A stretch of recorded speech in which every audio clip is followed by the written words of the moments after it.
신약은 전부 27권의 책으로 되어 있습니다. 마태복음부터 요한복음까지 사복음서는 예수님의 행적과 가르침을 저에게 주고 계시고, 또 사도행전은 초대교회 복음이 예루살렘으로부터 시작해서 유대와 사마리아 땅끝까지 성령의 인도하심을 따라서 어떻게 이루어져 가고 있는가를 기록하고 있습니다. 그리고 로마서부터 13권의 사도 바울 서신은 오순절 이후에 예수 그리스도의 복음을 적용해서 구원론과 성령론, 종말론, 윤리론 등을 체계적으로 조직적으로 가르쳐주고 있습니다. 일반 서신은 이제 이단들의 출몰로 혼동에 빠진 성도들에게 예수 그리스도의 진리의 가르침에 거하도록 견인하도록 공부하는 메시지들이 포함되어 있습니다. 요한계시록에는 이제 예수님의 재림이 가까울 때 일어나는 징조들을 예언하는 그러한 메시지로 기록이 되어 있습니다. 신약 성경의 27권의 이 책들을 누가 결정을 했을까요? 여기에 여러 가지 이론들이 있습니다. 먼저 사도성이 그 기준이라고 하는 이론이 있습니다. 하지만 신약성 27권을 모두 다 사도들이 쓴 것은 아닙니다. 마가복음이나 누가복음은 사도가 아닌 마가나 누가가 쓴 복음서가 신약의 인클루가 포함이 된 것을 우리가 알 수가 있습니다. 또 어떤 경우에는 초대교회 이 책들은 예배 시간에 공통적으로 다 쓰여졌다, 이렇게 생각하며 이제 예배 시간에 사용된 책들이 신약 성경에 포함이 된 것이다 라고 하는 이론이 있습니다. 하지만 빌레몬서가 초대교회 예배 시간에 사용되었다는 증거가 없습니다. 반면에 바나바 서신이나 셰퍼드 허마스 같은 그러한 책들은 초대교회 예배 시간에 사용되어졌다는 그런 증거가 있지만은 이 책들은 신약 성경에 포함이 되고 있지 않습니다. 그렇기 때문에 예배 시간에 이 책이 사용되어졌나 하는 것이 정경의 기준이 될 수가 없는 것을 알 수가 있습니다. 또 교회가 이 책들을 27권을 신약 성경에 결정했다라고 하는 그러한 이론이 있습니다. 하지만 교회는 이제 종교 회의 때까지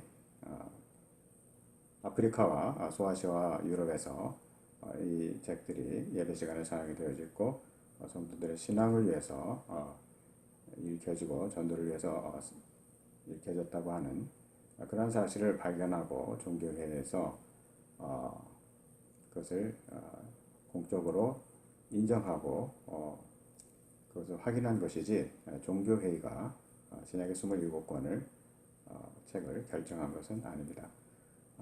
리처드 개핀 교수에 의해서 말씀을 되어졌듯이 신약의 27권의 책은 하나님께서 그것을 정하신 것이고, 성령의 영감을 인도를 받은 성도들이 이 책들이 성령의 영감으로 기록이 되어졌다는 사실을 다 알 수가 있고, 그것을 받아들이고 인정하고, 또 일상생활에, 신앙생활에, 또 교회 공적 예배를 위해서, 또 전도의 컨텍스트 속에서 이 책들을 사용해 왔던 것입니다.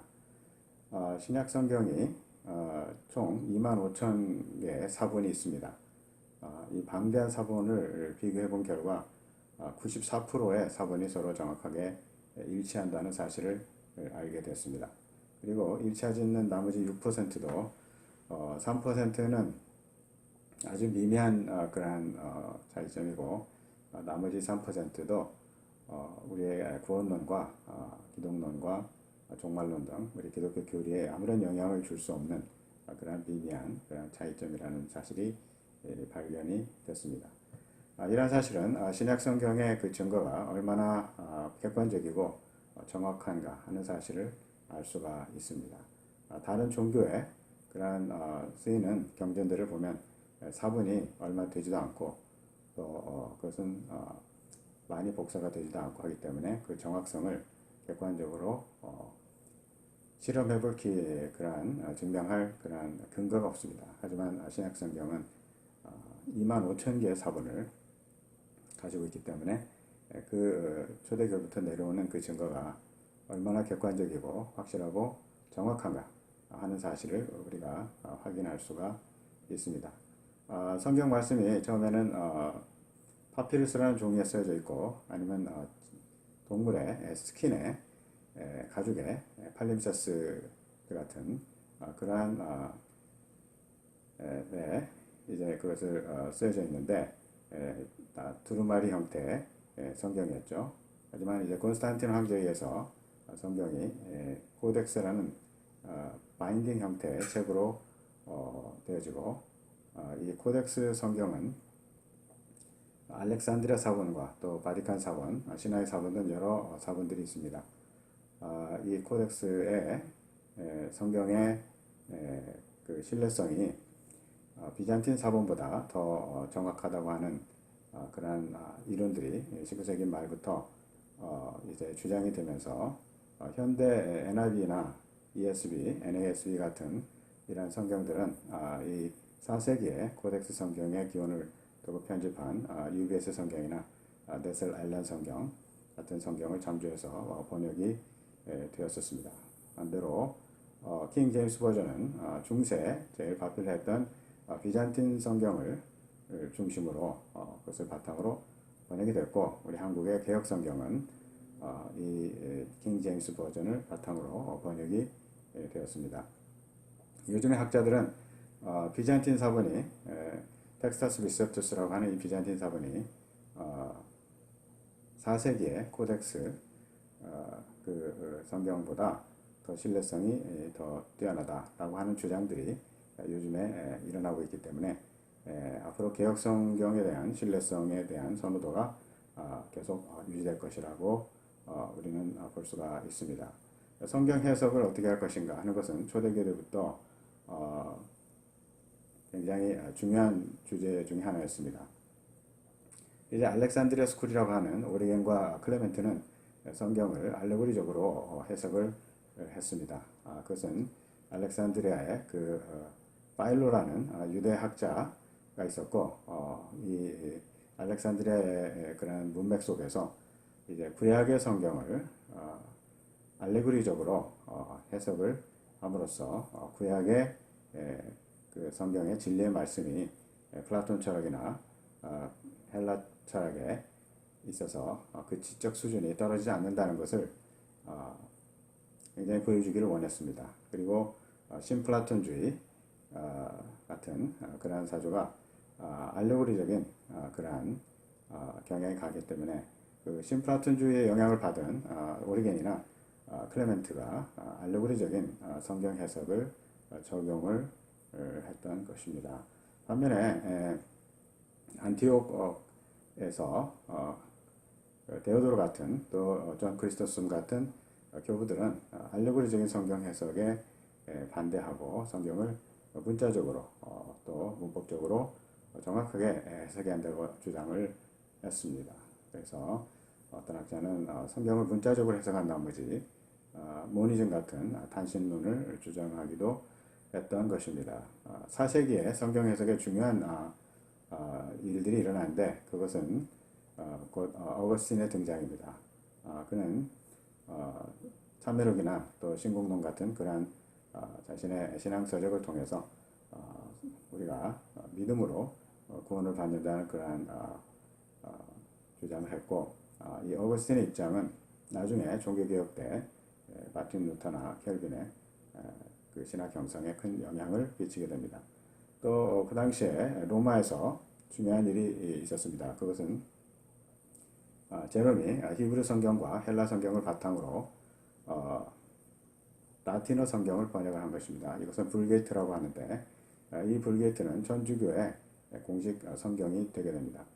이제 이 불게이트를 바탕으로 초대 중세기에 이제 성경 해석들이 계속 이어져 내려오는데 마리아 숭배 사상이 도입이 되고 또 하체설이 또 전통으로 굳어지게 되고 또 성인들을 숭배하는 그러한 의식들이 전통으로 들어오게 됩니다.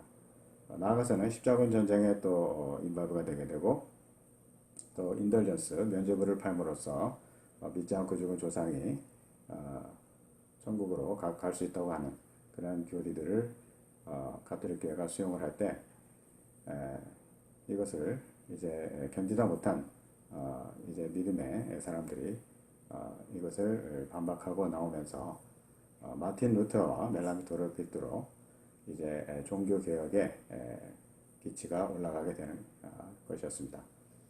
그래서 마틴 루터는 교회 전통을 이제 성경 해석에 위에 놓지 않고 이제 오직 성경을 해석한다고 하는 그러한 해석의 원리를 적용하기 시작했습니다. 그리고 오직 믿음으로 우리는 구원을 받는다고 굳게 믿고 성경을 교회 전통 위에 다시 회복시켜야 된다고 하는 그러한 가르침을 주었습니다. 이에 이제 많은 목사님들이 영향을 받고 이 종교개혁의 정신을 계승하는 성경 해석을 발전시켰는데 그 대표적인 사람이 존 켈빈이었습니다. 존 켈빈은 마틴 루터가 아직도 알레고리적인 성경 해석 방법을 유지하고 있는 데 대해서 동의하지 않았습니다. 그리고 마틴 루터는 로만 가톨릭의 어떠한 전통들을 아직도 이어받고 있는 반면에 켈빈은 어떤 교회 음악이나 이런 로만 가톨릭의 그런 전통을 더 과격하게 벗어났고 성경 해석에 있어서도 알레고리를 반대하고 이제 문법적 역사적 해석을 중시하는 그러한 성경 해석을 했던 것입니다. 이러한 관점에서 계시록과 유다서까지 성경 65권을 전체를 주석을 했습니다. 그리고 이것을 바탕으로 기독 강요라는 그러한 고전적인 조직 진학적인 그러한 책을 씀으로써 이제 후기의 해석가들에게 지대한 영향을 주게 되었습니다. 이제 1607년에 한 중요한 일이 있게 되는데 그것은 크리스맨이라는 학자가 최초로 비블리컬 디알러지 성경신학이라고 하는 단어를 썼다고 하는 사실입니다. 이것은 이제 성경 해석의 역사성을 중요시하고 또 성경의 각 책의 역사적 문맥의 관점에서 성경을 해석해야 되고 전통에 얽매여서는 안 된다고 하는 그러한 사상이 좀 더 분명하게 나타나기 시작했던 것입니다. 1787년에 이러한 연속서상에서 가블로는 그의 취임 연설에서 중요한 성경 해석의 원리를 제기하게 됩니다. 그것은 곧 신학과 역사가 분리되어야 된다 하는 것을 주장했습니다. 신학 속에서 역사를 뽑아내야 되고 또 그는 성경신학과 조직신학은 다르다라고 주장을 했습니다. 성경신학은 그 성경의 그 저자들이 믿는 신념을 역사적으로 해석하고 분석하는 것인 반면에 조직신학은 신념에 대한 체계적인 조직이다 라고 주장을 했던 것입니다. 이러한 영향은 나중에 19세기에 이제 윌리엄 리드에 영향을 주었고 윌리엄 리드는 이제 성경 안에서만 해석할 것이 아니고 성경 밖에 성경이 영향을 주는 그러한 요소들도 함께 고려해서 포괄적으로 성경을 해석해야 된다. 그러한 해석의 원리를 가지고 연구를 했습니다. 이러한 역사와 신학을 분리해야 된다고 하는 입장은 21세기에 메이제네까지 계속해서 이어져 내려왔던 것입니다. 다른 한편 이제 19세기에 FC 바우라고 하는 학자가 이러한 연속선상에서 주장하기를 초기 기독교는 바울과 유대주와의 갈등에 정반합적인 변증법적인 갈등의 발전으로 초기 가톨릭 교회가 성립되는 그래서 성립되었다라고 주장을 했습니다. FC 바워는 이제 사도 바울의 생애와 신학을 재구성할 때 사도행전에 기반을 두고 해서는 안 된다고 주장을 했습니다. 그래서 그가 사도행전에서 말씀하시는 이야기의 역사성을 부정했습니다. 왜냐하면 어, 갈라디아서에서 기록하는 사도 바울의 가르침과 행적이 사도행전에서의 사도 바울에 대한 기록과 서로 일치하지 않는다고 하는 것입니다. 예를 들어서 갈라디아서 2장에서 베드로와 바나바가 이방인들과 함께 식탁의 교제를 나누고 있다가 야고보에게서 온 한 사람을 보고 그것을 이제 무서워서 식탁의 교제로부터 물러난 일이 있었습니다. 여기에서 바울은 이방인 교인들이 이것을 보고 상처를 받고 교회를 떠날 것을 크게 걱정을 했습니다. 그래서 바울은 베드로에게 일어서서 그를 공적으로 꾸짖었습니다. 이러한 것을 볼 때 사도행전 15장에서 보면은 예루살렘 공회 때 이방인들이 유대의 할례법이나 음식법을 지키지 않고 오직 믿음으로 구원을 받는다고 하는 데 있어서 베드로와 야고보와 사도 바울의 의견이 일치되고 있는 것을 알 수가 있습니다. 이제 FC 바워는 사도행전의 저자가 초대 교회 사도들의 견해가 서로 같다고 서술하는 방식으로 그들 간의 관계가 서로 조화롭고 협력적이었다고 이렇게 역사를 자기가 이렇게 편집을 했다고 생각을 했습니다. 그래서 사도 바울 연구에 있어서 사도행전의 증거는 신뢰성이 없다라고 전제를 했던 것입니다. 이러한 입장은 계속해서 이제 후기에 영향을 주게 되고 이제 성경의 역사적인 사실을 점점 더 신뢰하지 않고 이제는 다른 관점에서 성경을 더 보게 됐는데 그 중에 한 일례가 릴리전스 게시chte 슐레라고 비교 종교학파의 등장입니다. 이 릴리전스 게시chte 슐레는 이제 어떠한 종교도 다른 종교의 영향을 받지 않고 태어난 종교는 없다고 하는 가설하에서 이제 초기 기독교가 다른 그 당시에 어떠한 종교로부터 영향을 받았는가 하는 것에 관점을 가지고 성경을 연구하기 시작한 것입니다. 그래서 윌리엄 리드도 이러한 관점에서 이제 마가복음을 연구하면서 이제 마가복음의 메시아의 비밀이라는 책에서 마가는 역사적인 예수를 이제 메시아적 예수로 탈바꿈시킨 그러한 기록을 한 책이 마가복음이라고 그는 주장을 했던 것입니다. 이에 나가서 홀츠만은 이제 1세기의 헬라 철학이 사도 바울의 신학에 영향을 주었다고 주장을 했습니다. 이와 같은 선상에서 알버트 슈바이츠도 역사적 예수의 탐구라는 책에서 이제 그의 일관된 종말론의 관점에서 예수를 유대 묵시문학의 예언자라고 그는 규정을 했습니다. 또 마틴 켈러라는 분은 히스토리의 예수와 게식슈테 예수를 구분했습니다.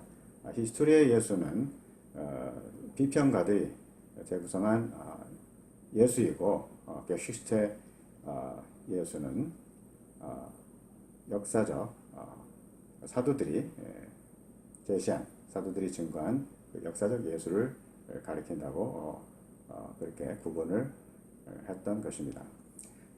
이후로 이제 카을 바르트가 나오는데 카을 바르트는 이러한 역사와 신학을 과격하게 구분하는 자유주의에 반대하고 신정통주의의 학파를 이끌게 됩니다. 그는 성경의 영감을 인정했습니다.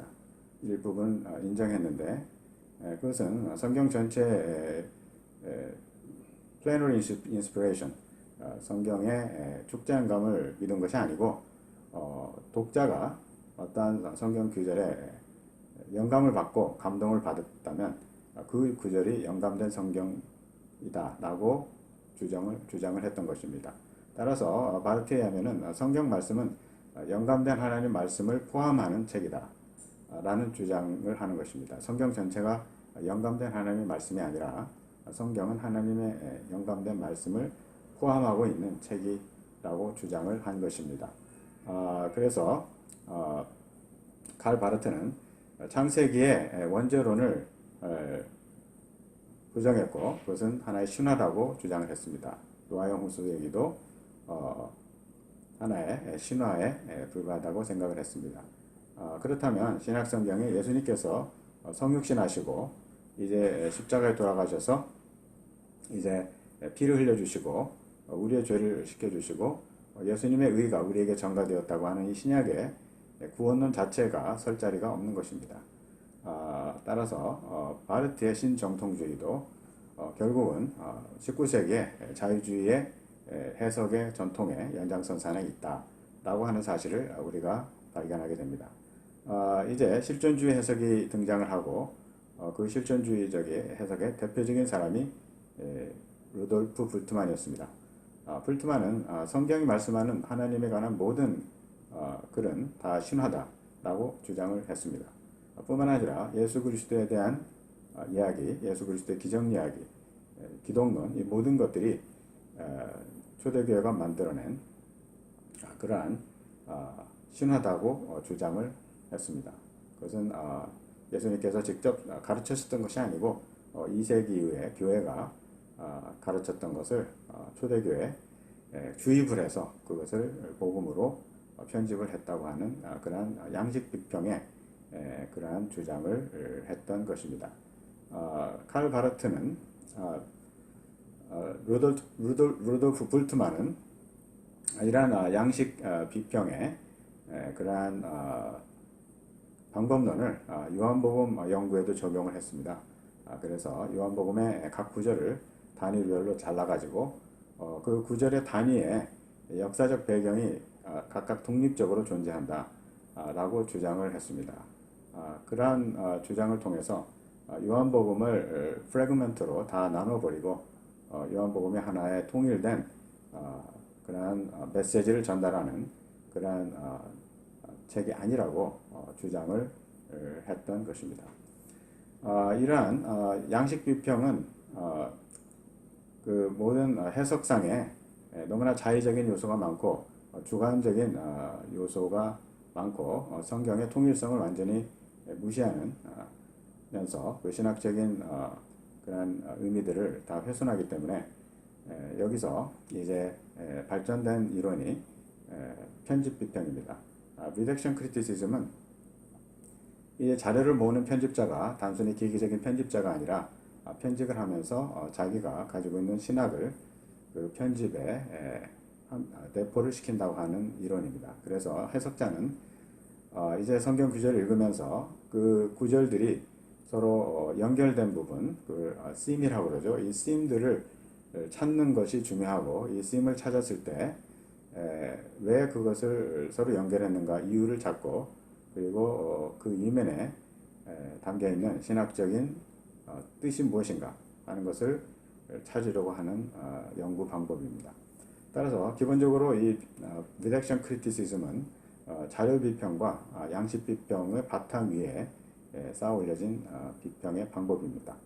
그렇지만 이 편집 비평도 그런 해석상의 결점들이 있습니다. 그것은 해석자가 그 씀을 찾을 때 있지도 않는 씀을 찾았다고 생각할 때가 있습니다. 그리고 자기가 가지고 있는 어떤 주관적인 가정하에 그러한 관점에서 씀을 오히려 주입하는 그러한 추론을 하게 되고 또 편집자가 가졌다고 하는 어떤 신학적인 견해가 과장될 수 있는 그러한 약점을 가지고 있습니다. 그 편집자는 단지 그곳에서 강조를 했을 뿐인데 그 의미가 그 신학자를 대표하는 신학이라고 잘못 해석을 할 수 있는 그러한 함정이 있는 것입니다. 그래서 이제 편집 비평 이후에 리러리 크리티시즘이 도움이 됩니다. 이것은 이제 리러리 어널리시스와는 다른 것인데요. 리러리 어널리시스는 소스 크리티시즘이나 폼 크리티시즘 같은 것을 의미하고 이제 리러리 크리티시즘은 성경의 역사적인 측면을 고려하지 않고 성경의 책의 문학적인 측면에서 그런 어떤 그 후크워드나 또 그 구조를 분석하고 아웃라인을 분석하고 그 문학적 구조 내에 흐르는 주제를 파악하려고 하는 그러한 연구 방법입니다. 이 리더리 크리티시즘은 동시적인 성경 해석 방법입니다. 이것을 싱크로닉 어널리시스라고 하고 폼 크리티시즘이나 리덕션 크리티시즘은 통시적인 해석 방법입니다. 다이아크로닉 해석 방법이라고 부릅니다.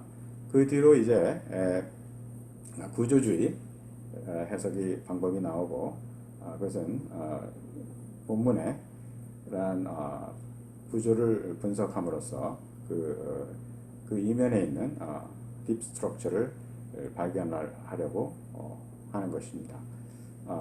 이제 그 이후에 사회과학적인 성경 연구 방법이 나왔고 또 디컨스트럭셔니즘이라고 하는 해체주의 또 언어학적 성경 분석 방법, reader response theory, 독자 반응 이론 등 여러 가지 성경 방법들이 이제 적용이 되게 되는데 이러한 방법들은 기본적으로 성경의 연구에 있어서 역사적인 측면을 고려하지 않고 있다는 약점을 가지고 있습니다.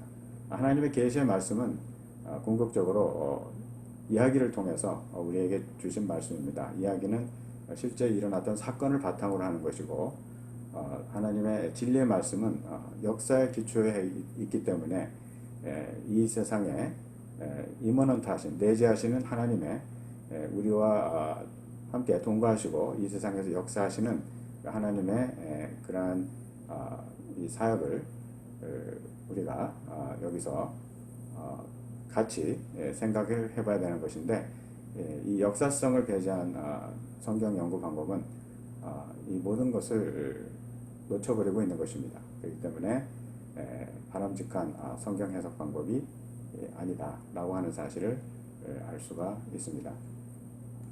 성경 해석에 있어서 정말 역사와 신학의 밀접한 연관성을 우리가 무시한다면 올바른 성경 해석을 할 수가 없습니다. 그런 점에서 양식 비평에 있어서는 그것이 지쳔 레벤 삶의 정황을 고려하고 있다는 점에서 우리 보수주의 성경 해석가들도 그것을 고려할 만한 가치가 있습니다. 성경의 영감을 인정하고 또 믿음을 전제로 믿음을 가지고 성경을 해석하면서 신약 성경 각 책이 쓰여져 있는 역사적 정황들을 우리가 파악할 때 각 책이 전달하는 신학적 메시지를 좀 더 객관적으로 우리가 획득할 수가 있는 것입니다. 그렇지만 신약의 각 책이 그러한 어떤 그 다양성을 가지고 있다 하는 사실을 우리가 또 여기서 간과하면 안 될 것입니다. 비평가들은 신약의 각 책이 다양성을 가지고 있다는 걸 인식한 뿐만 아니라 이에 나아가서 이들 간에 서로 모순이 존재한다 라고까지 얘기를 합니다. 예를 들어서 베드로 후서 3장 9절에 하나님께서는 모든 사람이 회개하고 돌아오기를 바라신다 라고 말씀한 반면에 사도 바울은 에베소 1장에 하나님께서 택자를 태초에 택하시고 성경을 통해서 예수 그리스도를 믿게 하시고 거룩하고 흠이 없는 자들로 부르셨다고 말하는 데 있어서는 예정 교리를 말씀을 하고 있다는 것입니다. 또 예수님께서는 마태복음 5장 20절에 너희 이가 서기관과 바리새인보다 낫지 않으면 결단코 하늘나라에 들어올 수 없다고 말씀하신 반면에 요한복음 3장 16절에서는 하나님의 세상을 이처럼 사랑하사 독생자를 주셨으니 누구든지 그를 믿는 자는 멸망치 않고 영생을 얻게 하려 하심이라고 하는 말씀은 일종의 universal salvation 구원이 모든 사람에게 이제 액세스가 된다고 하는 그런 말씀을 하고 있다고 하는 것입니다. 또 구원론적인 관점에서 사도 바울은 이신칭의를 가르치고 있습니다. 오직 의인은 믿음으로 말미암아 살리라 이렇게 말씀하는 반면에 야고보는 아브라함이 믿었지만 믿음으로만 구원받은 것이 아니고 그가 하나님의 말씀에 순종함으로써 이삭을 하나님의 말씀에 순종함으로써 하나님께 드리려고 했은 그러한 순종을 바탕으로 구원을 받았다고 가르치고 있다고 하는 사실입니다. 이러한 성경의 모순처럼 보이는 그러한 구절들이 많이 있다고 이들은 이제 강조를 하고 있는 것입니다. 그렇지만 우리가 성경을 역사적 문법적 그리고 이제 의문학적 그러한 해석을 섬세하게 적용을 할 때 이러한 모순처럼 보이는 모든 구절들의 그러한 모순들이 다 해결이 될 수 있다고 하는 사실을 우리는 발견을 하게 됩니다. 예를 들어서 이제 야고보가 마귀도 하나님을 믿고 떤다고 말씀하고 있을 때 여기서 믿는다는 것은 정말 하나님을 신뢰한다는 그러한 의미가 아니라 이제 하나님을 안다 하는 것을 의미하고 있습니다. 그래서 이 피스티스라는 명사를 사용할 때 야고보는 그것을 intellectual assent, 지적 동의라는 의미로 사용하고 있습니다. 반면에 사도 바울은 이 피스티스라는 명사를 지적 동의가 아니라 하나님을 신뢰한다, 하나님께 완전 코미트한다 라는 의미로 사용을 하고 있는 것입니다. 우리가 예수님을 믿고 구원을 받는다고 할 때 이 믿음은 지적 동의가 아닌 정말 예수님을 진정으로 마음속에 받아들이고 그 예수님을 모시고 충성하며 산다는 의미를 가지고 있습니다. 뿐만 아니라 아브라함이 행위로 구원을 받았다고 했을 때 야고보는 이 행위라는 단어 에르곤이라는 명사를 순종이라는 의미로 사용하고 있습니다. 반면에 사도 바울은 율법의 행위로 구원을 받을 자가 없다고 로마서 3장 20절에 말씀하고 계실 때 율법의 행위, 이 행위는 에르고는 여기서 율법주의적인 행위를 가리키는 말로 사용을 하고 있는 것입니다. 따라서 우리가 여기서 알 수 있는 것은 피스티스와 에르곤이라는 두 단어를 야고보와 사도 바울이 서로 다른 관점에서 사용을 하고 있기 때문에 야고보의 구원론과 사도 바울의 구원론이 서로 모순된다, 일치하지 않는다라고 우리가 얘기할 수가 없는 것입니다. 나아가서 사도 바울도 믿음으로 구원받는다고 말씀을 하지만 성경의 여러 부분에서 사도 바울도 순종을 강조하고 있습니다. 예를 들어서 로마서 13장에 우리가 정말 살인하지 말아야 되고 간음하지 말아야 되고 하는 윤리적인 그런 가르침을 주고 계시고 갈라디아서 5장에서도 우리가 육신의 소욕을 따라 살지 말고 성령의 소욕을 따라서 의의 열매를 성령의 열매를 맺어야 된다고 말씀을 하고 있습니다. 또 에베소 5장에서도 음란한 자 그러한 탐심을 가진 자 그러한 자들은 하나님의 나라를 유업으로 이룰 수 없다고 분명하게 말씀을 하고 있습니다.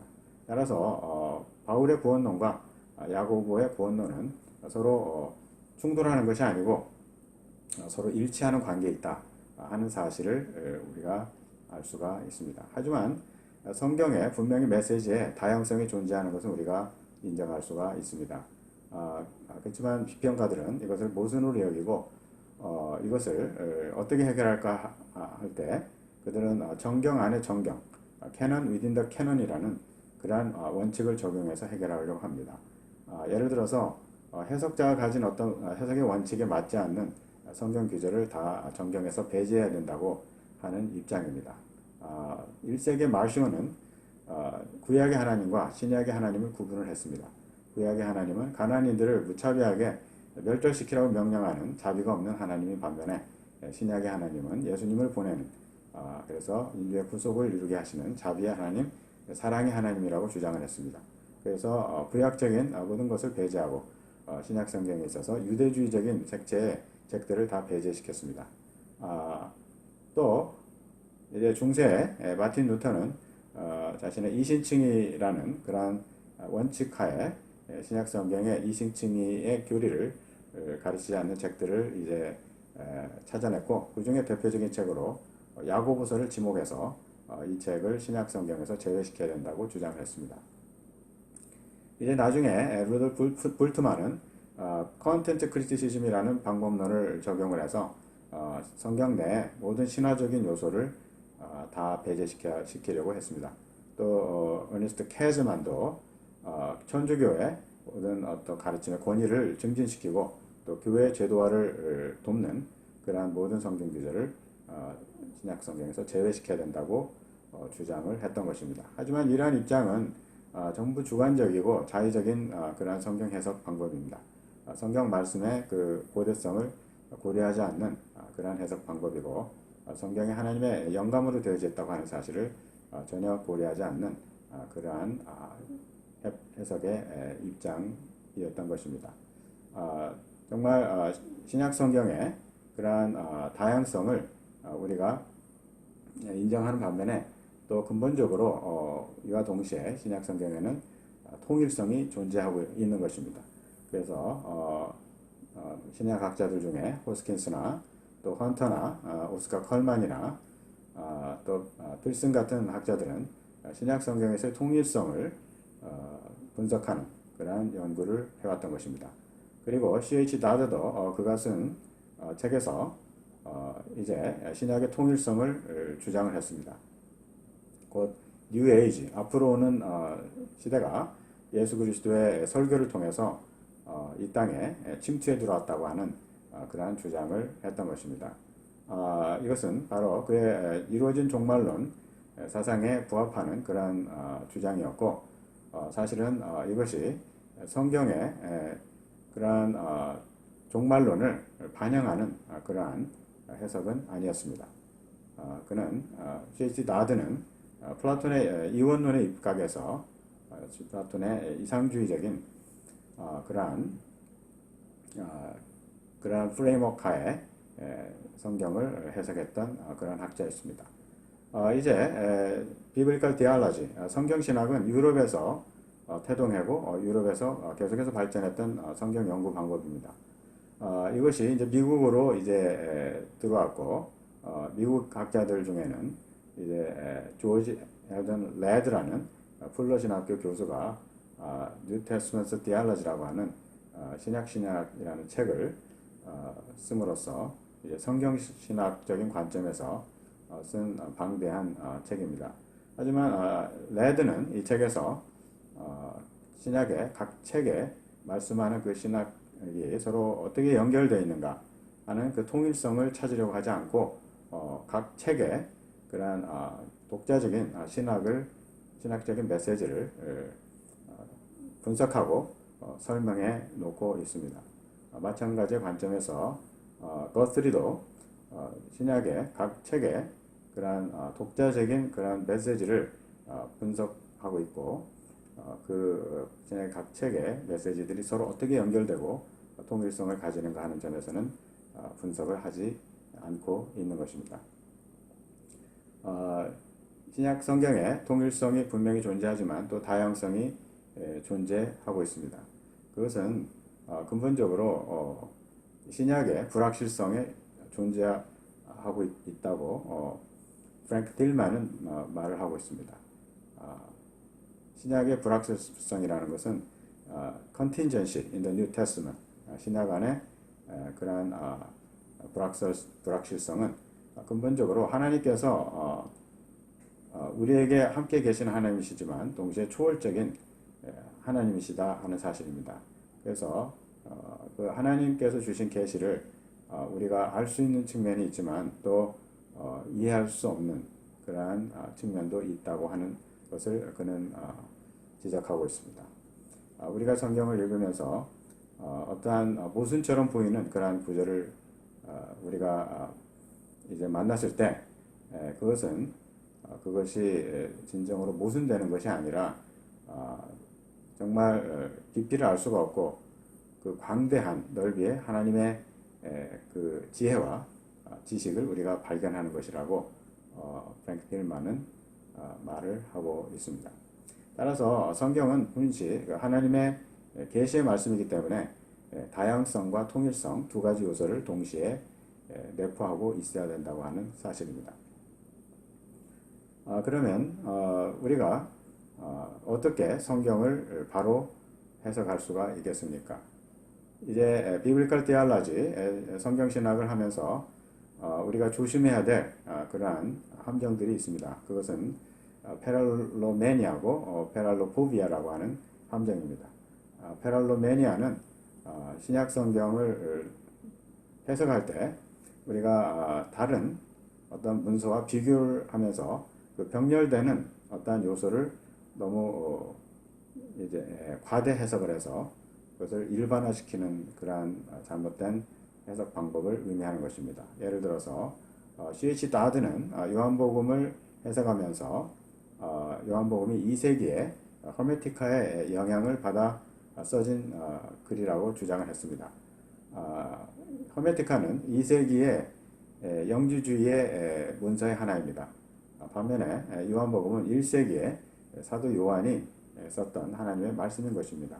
그렇기 때문에 C.H. 다드의 주장은 시대착오적인 주장입니다.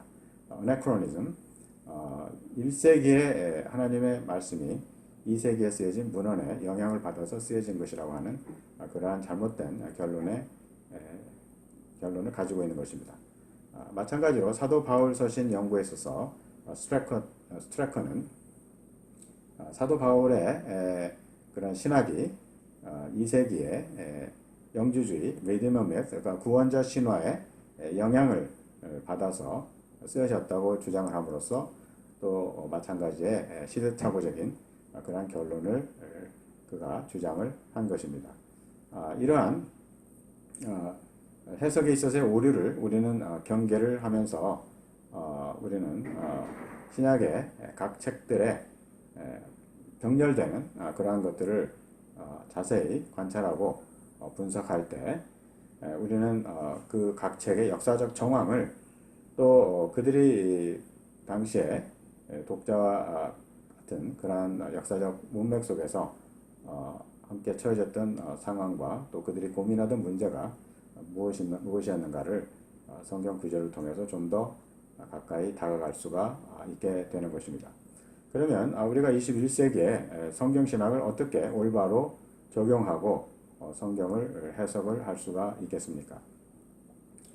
먼저 우리가 여기서 고려해야 될 사항은 주석과 신학의 상관관계입니다. 신학은 주석을 영향을 주고 주석은 또 신학을 빌드해 가는데 절대로 없어서는 안 되는 요소입니다. 주석과 신학은 서로 순환적 고리의 관계에 있습니다. 그럼 이 고리에 우리가 어느 부분에서 뚫고 들어가야 되는데 주석으로부터 이 고리를 이제 뚫고 들어가는 작업이 필요합니다.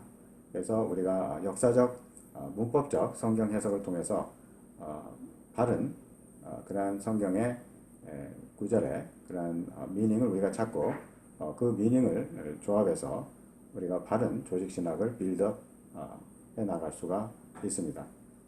또 한 가지 우리가 고려해야 될 사항은 성경 해석과 적용에 뗄 수 없는 관계를 우리가 기억을 해야 되겠습니다. 어떤 해석자는 우리가 적용을 완전히 배제하고 완전히 중립적인 객관적인 성경 해석을 할 수 있다는 전제를 가지고 성경을 해석을 합니다. 하지만 해석자의 주관적인 대전제로부터 자유로운 그러한 성경을 해석하는 것은 인식론적으로 또 해석론적으로 불가능하다고 하는 사실을 누구나 인정하고 있습니다. 심지어는 리드나 레이제넨 같은 학자도 정말 해석자의 주관적인 대전제를 제어하면서 얼마나 객관적인 성경 해석을 할 것인가에 대해서 회의적인 그런 반응을 보인 적이 있습니다. 따라서 우리는 우리가 가진 그러한 개인적인 편견이나 그러한 지식이나 그러한 대전제가 성경 해석에 항상 주입될 수 있다고 하는 사실을 아는 것 자체가 우리가 성경 해석에 객관적인 그러한 작업을 할 수 있도록 도와주고 있다는 사실을 우리는 여기서 알 수가 있습니다. 정말 성경 해석에 있어서 이 통일성의 문제는 또 우리가 고려해야 될 중요한 문제입니다. 정말 신약 성경의 통일성은 우리가 증명해야 될 문제가 아니라 우리가 해석에 전제하고 들어가야 될 그러한 요소입니다. 왜냐하면 하나님께서 신약 성경의 저자이시고 성경 전체의 저자이시기 때문에 성경 각 책이 말씀하고 있는 메시지나 그 신학이 서로 충돌되거나 불일치할 수가 없다고 하는 것입니다. 바로 이것은 우리 보수주의 입장에서 성경 해석에 있어서 성경 해석에 가지고 들어가야 될 대전제가 된다고 우리는 볼 수가 있습니다. 또 이와 관련해서 우리는 성경 해석에 있어서 우리의 믿음이 여기에 인발부가 되고 있다는 사실을 또 고려를 해야 됩니다. 믿음이 없이 성경을 해석하는 것은 이것은 처음부터 정말 이것은 레셔널하지가 않습니다. 이거는 성경 해석 자체가 making sense 하지 않는 그러한 어프로치가 되는 것입니다. 왜냐하면 이 성경 말씀은 예수님을 믿는 성도들에게 하나님께서 주신 계시의 말씀이기 때문에 우리 믿는 성도들이 믿음을 가지고 성경을 해석하는 것은 당연한 것입니다. 반대로 믿음이 없는 사람이 성경을 해석할 때 그 사람은 성경의 말씀 속에 담겨 있는 그러한 깊은 영적인 의미를 알지 못하고 문자적으로 또 자기가 가진 어떤 불신앙에 근거한 그 대전제를 그 성경의 구조 속에 집어넣어서 해석을 하기 때문에 하나님께서 의도하시고 또 영감된 성경의 저자들이 의도한 그 메시지를 훼손할 가능성이 커진다 하는 사실을 우리가 알 수가 있습니다. 따라서 우리가 성경에 있어서 통일성 가운데 이제 다양성을 인정을 해야 되는데 그것은 성경이 쓰여지는 역사적인 정황과 그 독자에게 주시는 메시지에 어떠한 그러한 상관성과 연관이 있다 하는 사실을 우리는 여기서 인식을 해야 됩니다. 예수님께서 이제 공생애를 마치시고 이제 돌아가시고 부활하시고 승천하시고 또 오순절에 성령을 부어주셨습니다. 따라서 대부분의 성경이 포스트 펜테코스탈 컨텍스트 오순절 후의 컨텍스트 교회의 정황 속에 써진 영감된 책이기 때문에 예수님께서 말씀하신 그 메시지가 그러한 오순절 이후에 그러한 달라진 정황 속에서 성경의 저자들이 다른 단어와 표현을 써서 메시지를 전달하기 때문에 그러한 오순절 이후에 써진 성경이 다양성을 가지게 되었다고 하는 사실을 우리가 고려할 수가 있습니다. 정말 성경을 바르게 해석하는 것은 오늘 현대교회에 굉장히 중요한 일이 아닐 수가 없습니다. 많은 이단들이 창궐하고 잘못된 선생들이 교회에 영향을 미치고 있습니다. 이럴 때 우리가 복음을 지키고 진리의 말씀을 지켜나가는 이러한 과정 속에서 바른 그러한 성경 해석은 절대적으로 중요한 상황 속에 있다고 볼 수가 있습니다. 우리가 신약 성경의 각 책의 메시지를 정확하게 우리가 분석하고 연구하고 적용함으로써 예수 그리스도의 교회를 더욱더 든든히 세워가는 일에 우리가 함께 발맞춰 나가도록 합시다.